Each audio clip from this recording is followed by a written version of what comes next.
Llegar igual y vas a transbordar. La siguiente estación es Bellas Artes.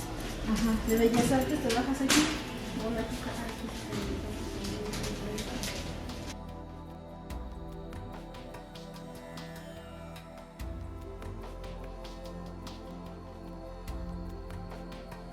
Some simple equipment they use.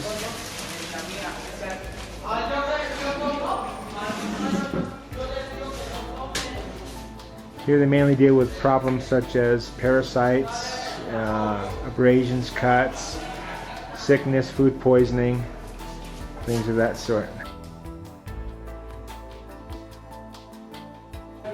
Very simple equipment, certainly lacking in medical supplies. They're looking for doctors, physicians to donate time to come in here to dispense the medicines and to treat the problems that they have.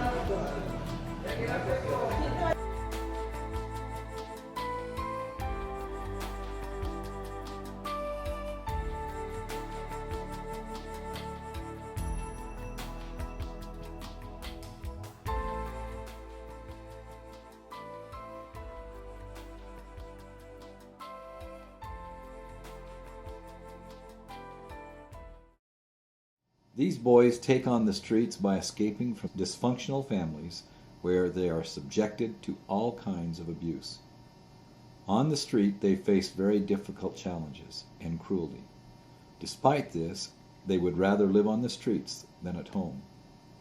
We have designed a program where the boys learn to take responsibility and to appreciate their own achievements, but not before going through a detoxification stage. Unfortunately, many of these boys lack love and affection and find in drugs a substitute that also allows them to forget that they are cold, hungry, and alone.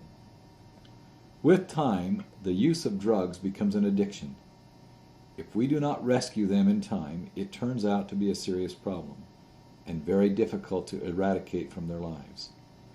The detoxification stage is our #1 priority, because nobody in a toxic stage wishes to listen to advice or counseling.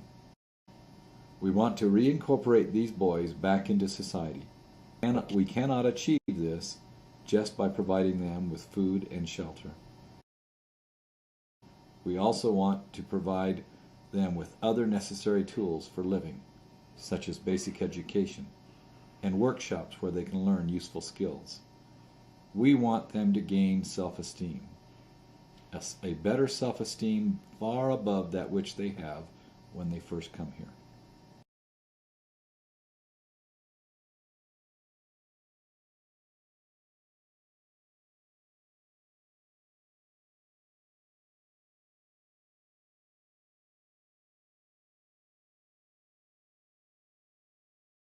Este proyecto surgió como un proyecto piloto en el año 2000. The Pinch and Talk program started as a pilot project in the year 2000. It has been 3 years since we started combining acupuncture and psychotherapy to decrease drug consumption in young adults. This project has had very good results. The individuals stopped or decreased drug consumption. We also observed other positive results, such as changes in attitude. They seemed happier, more confident, they took better care of themselves, and were more motivated to engage in different activities. They went to school activities and training workshops, which they had previously left. They said that they felt much better after acupuncture and counseling sessions they attended.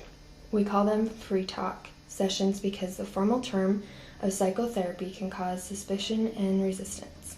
Otherwise, they may be inclined to ask, why do I need a psychiatrist if I am not crazy? That is why the program is called Picas y Platicas, or Pinch and Talk.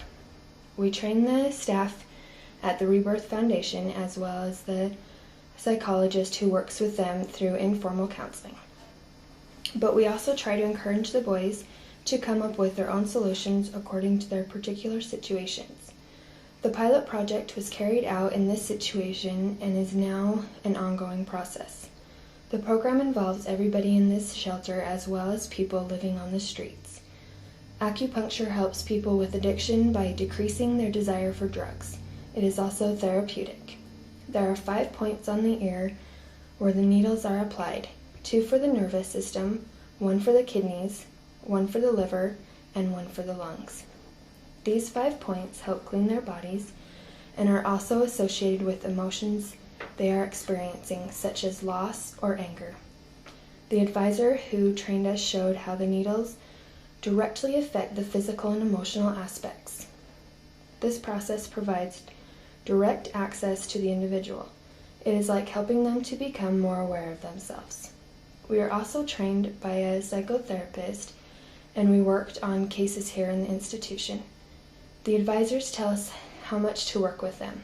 Because of its good results, the program also works with juveniles outside the institution. People started coming to us.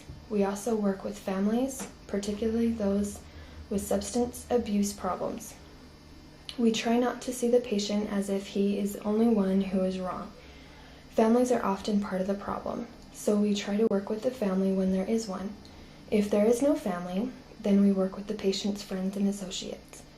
We also work with non-addicts as means of prevention, teaching them how to be more open. We asked the children to participate. We told them that the needles were for laughing, because in the group sessions everybody was talking and happy.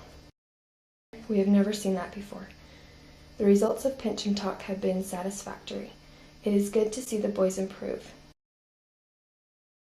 Not every patient improves or stays in the program, but those who try it have a better chance for rehabilitation. That is why we continue to use the program here at the institution.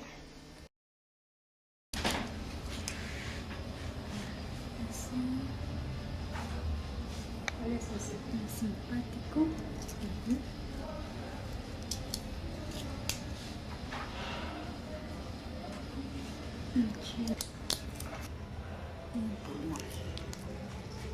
Los de la cabeza para que son. Siento que los voy a lastimar. How do you feel? Relaxed? Yes. I'll tell you in 20 minutes.